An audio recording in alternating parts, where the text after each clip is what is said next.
Hello there, my people. Hola, mi gente. My name is Dr. Nicole Peak, and I am a licensed psychologist based out of Colorado. Today is story time. I want to tell you a story, and I want to see who here can relate. So the story is about a child in a hole. There once was a child running in a field freely and wildly, and all of a sudden, they fell in a hole. Ah! And they looked around, and they figured, I'll dig my way out. And so they started digging and digging and digging.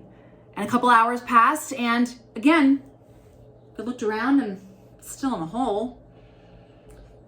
Those holes a little deeper. You know what? I think I can try harder.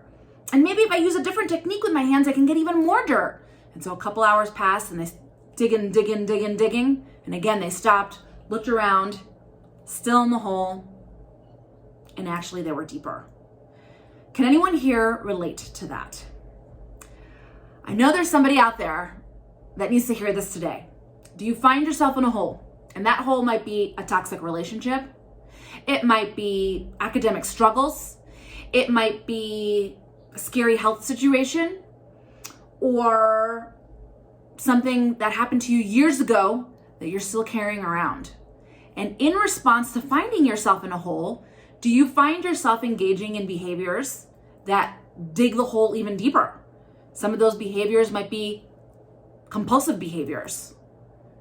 Some of those behaviors might be addictions, engaging with substances, or maybe behaviors related to an eating disorder.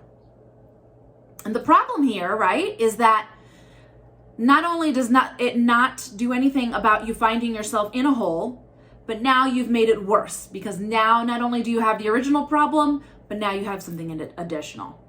I'm a firm believer that people do things for a reason. So it's not for no reason that you're engaging in some of these behaviors, but the behavior is hopeless.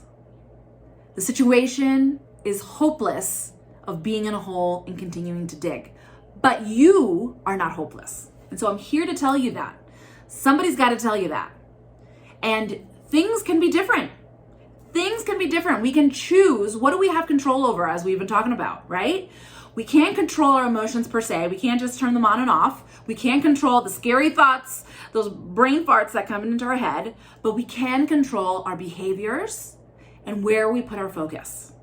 And so we will be talking more about that. We continue that conversation. But for whoever needs to hear that today, believe me, that you don't have to keep digging in that hole, because after a while, hopefully you come to the realization that it's not working. So thanks for listening today. Much peace and love.